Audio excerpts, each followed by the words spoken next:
नमस्कार दोस्तों, आज मैं बताने वाला हूँ सरकारी ट्यूबवेल के बारे में। तो ये हमारे गांव का पहला सरकारी ट्यूबवेल है। इससे पूरे ही जंगल में जो है पानी सब खेतों में लगाया जाता था। तो ये पहला सरकारी ट्यूबवेल है, लगभग 50 साल पुराना सरकारी ट्यूबवेल है। अब मैं इसके बारे में आपको बताता भी हूँ और दिखाता भी हूँ कि कैसे कैसे इसके ट्यूबवेल की कुइयाँ और बड़े इसके नाले कैसे बने हुए हैं। तो दोस्तों ये है सरकारी ट्यूबवेल और दोस्तों ये इसके अंदर से पाइप आ रहा है। तो ये सामने कुएं हैं इसकी, जैसे स्विमिंग पूल होता है उस तरीके से है। दोस्तों ये है मिनी स्विमिंग पूल, आप देख सकते हो।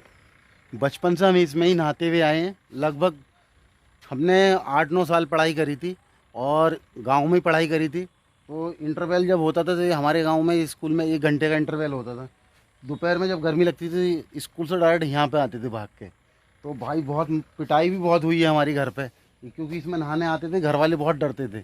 इसकी गहराई जब छोटे थे ना तो हमें बहुत ज़्यादा लगती थी, मतलब हम डूब जाते थे, लेकिन फिर भी तैरना आता था क्योंकि गांव के बच्चे हैं भाई हम, तो खूब तैरना आता था। नदी तालाबों में बहुत नहाए हैं। और दोस्तों इसके बारे में आपको फुल बताता हूँ। दोस्तों सबसे पहले इस पाइप में पानी आता है, उसके बाद जो है ये दीवार ऊंची थी, उसके बाद उस दीवार को पार करके ऊपर से पानी इस इधर की तरफ गिरता था। फिर उसके बाद इधर की तरफ पानी आता था, उसके बाद इसमें आता था। इसकी वजह थी ये इतनी सारी चीज़ें लगाने की, क्योंकि डायरेक्टली अगर पानी देते इसमें तो ये एकदम से ट्यूबवेल क्या करता था, जब लाइट भागती थी तो एकदम से पानी खींचता था। तो डर ये रहता था कहीं ऐसा ना हो कोई बच्चा इसके साथ या कोई भी चीज़ चली जाए अंदर। इसलिए इसमें तीन रोक लगाई गई और ये दीवार टूट गई। यहाँ पे भी इसी तरीके से 2 हॉल थे।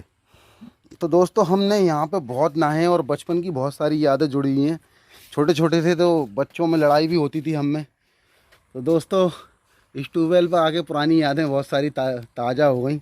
मेरे बहुत सारे दोस्त हैं, मित्र हैं, जो कि हम छोटे छोटे थे नहाने आते थे और भाई नेकर में ही भाग आते थे घर से। और दोस्तों इसके बारे में आपको बताता हूँ। ये आप देख पा रहे हो, ये बहुत ज़्यादा गहरी हुआ करती थी किसी टाइम पे। जब दूर कम से कम 5 किलोमीटर दूर पानी भेजना होता था तो वो इसी के द्वारा जाता था। वो ऐसे जाता था दोस्तों, ये आप सुराख देख रहे हो इस दीवार में, ये देखिए, ये वाला जो सुराख है, इस सुराख में होके दूसरी तरफ पानी गिरता था। क्योंकि इधर के सुराख बंद करते थे तब इधर की तरफ पानी गिरता था। इसके अंदर पाइप डला हुआ है, लगभग 5 किलोमीटर दूर नदी है, वहाँ तक इसी का एरिया होता था। इस ट्यूबवेल से ही पानी लगता था। और इस ट्यूबवेल से पहले क्या था, कुओं से पानी, रेट से पानी खींचता था। तब ये सरकार की तरफ से ये ट्यूबवेल वगैरह लगे। तो उस टाइम पे बहुत सारी किसानों के लिए परेशानियां हुआ करती थी। अभी इतनी परेशानियां नहीं हैं, लेकिन पहले बहुत सारी परेशानियां थी। और ये हमारा दोस्त है काइम, मतलब छोटा भाई है, हमारे ताऊ का लड़का है। तो ये साथ में आ हुआ है और इसे वीडियो होके तो मेरे साथ ही आया है। दोस्तों ये है केले का पेड़। यहाँ पे पहले से ही कुछ ना कुछ मतलब केले के पेड़ भी थे और सैंतूस के पेड़ भी पहले से ही हैं, क्योंकि यहाँ पे पानी जो है लगता रहता था। क्योंकि नहाते थे इसमें, कूद कूद के नहाते थे बहुत ज़्यादा, तो साइडों में पानी गिरता था। तो जो भी पेड़ थे वो हरे भरे रहते थे। आप इधर देख सकते हो, इधर भी केले के पेड़ हैं। और मैं करीब से दिखाता हूँ, देखो केले किस तरीके से आते हैं। ये देखियो केले की गेल है ये सब्जी वाला केला है। इसकी सब्जी बनती है, मतलब पका के भी इसे खा सकते हो। और ये वैसे भी मतलब वैसे खाते हैं, जब पक जाता है डाल पे तो मीठा ही होता है, लेकिन ये जो सब्जी की में ज़्यादा यूज होता है।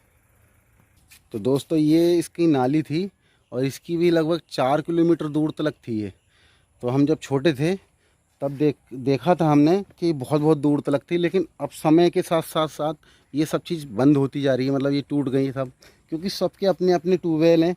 तो अब इस पर ज़्यादा ना तो सरकार ध्यान देती है ना किसान ध्यान देते हैं, क्योंकि इसकी ज़रूरत ख़त्म सी होती जा रही है। क्योंकि हर किसी ने अपने अपने खेत में ट्यूबवेल वगैरह लगा रखा है। हर किसी ने तो नहीं, मतलब 2 किसान छोड़ के 2 किसान के हैं, दो मतलब गाँव में 50%, 40-50% ट्यूबवेल हैं।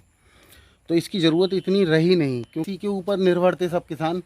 तो क्या होता था कि नंबर जब तक आते थे जब तक फसल सूख जाती थी, क्योंकि आज उसके खेत में चल रहा है, कल उसके खेत में, इस तरीके से नंबर आता था। लेकिन उसके चक्कर में जो फसल सूख जाती थी, तो इस वजह से जो है सभी किसानों ने अपने अपने खेत में ट्यूबवेल वगैरह लगवा लिया है। तो अब गांव में दिक्कतें पहले से कम हैं, लेकिन दिक्कतें अभी थोड़ी बहुत तो हैं, लेकिन इतनी नहीं है पहले जितनी थी। क्योंकि पहले कुएँ होते थे, उससे पानी बैलों के द्वारा, जो बैल होते हैं वो लगा के उससे निकाला जाता था। तो वो उसे बोलते थे रेड वाला कुआँ। तो वो रेड वगैरह तो ख़त्म हो गई, अब से 40-50 साल पहले ही वो धीरे धीरे ख़त्म होती चली गई। उसके बाद इन कुओं का दौर आया, फिर प्राइवेट कुएँ हो गए, मतलब ट्यूबवेल जो है प्राइवेट ट्यूबवेल हो गए लोगों के पास, क्योंकि बिजली वगैरह आ गई। और अब तो भाई ऐसा है कि बिजली अच्छी खासी चल रही है, 18 से 20 घंटे गांव में बिजली चलती है। तो अब जो है पानी समय से दिन में ही लगा लेते हैं हम, क्योंकि पहले क्या था कि हफ्ते बाय हफ्ते लाइट आती थी गांव में, एक हफ्ता दिन में, एक हफ्ता रात में। अगर कोई मेरी वीडियो गांव से देख रहा है तो उसे पता होगा कि पहले लाइट कैसे चलती थी, एक हफ्ता दिन में चलती थी, एक हफ्ता रात को चलती थी। तो उसमें दिक्कत ये आती थी कि कुछ लोग जो है, मतलब जो अगर सर्दी पड़ रही है तो कुछ लोग बेचारे नहीं भी जा पाते थे रात में। और दिन में तो हर कोई चला जाता है खेत में, लेकिन रात को हर किसी की बस की नहीं है जो कि खेत पे जाके पानी लगा सके। लेकिन अब ये हो गया कि लाइट अच्छी खासी चल रही है। लाइट तो पूरे हिंदुस्तान में ही अब अच्छी चल रही है, क्योंकि धीरे धीरे आगे बढ़ रहा है इंडिया। और पहले तो थोड़ा हम पीछे थे, लेकिन अब जो है सबसे आगे हैं। तो भाई मुझे बहुत खुशी है इस बात की कि मेरे गांव में अब लाइट हमेशा रहती है। नहीं तो मुझे बैटरी चार्ज कराने शहर जाना पड़ता था, और उसके बाद मैं टीवी चलाता था शक्तिमान देखने के लिए। क्योंकि जब मैं छोटा था तो मैं शक्तिमान देखने का बहुत शौक़ था। तो क्या होता था कि लाइट आती नहीं थी, तो शक्तिमान देखने के लिए हम बैटरा चार्ज करा के जब लेके आते थे शहर से, फिर शक्तिमान देखते थे। तो भाई कितने लोग हैं जो कि शक्तिमान देखते थे, वो लोग मुझे कमेंट करना दोस्तों, शक्तिमान किसे देखना अच्छा लगता था। दोस्तों अब चलते हैं हम गांव की तरफ दोस्तों, और समय हो गया है शाम का। तो दोस्तों मिलते हैं अगली वीडियो में। और दोस्तों कैसी लगी ये वीडियो आप मुझे कमेंट ज़रूर करना, और किस किस जगह से आप मेरी वीडियो देखते हो आप मुझे कमेंट ज़रूर करना। और कर लो इस चैनल के लिए सब्सक्राइब, और अगर आप फेसबुक पे देख रहे हो तो इसे चैनल के लिए फॉलो कर लेना। मिलते हैं किसी अगली वीडियो में।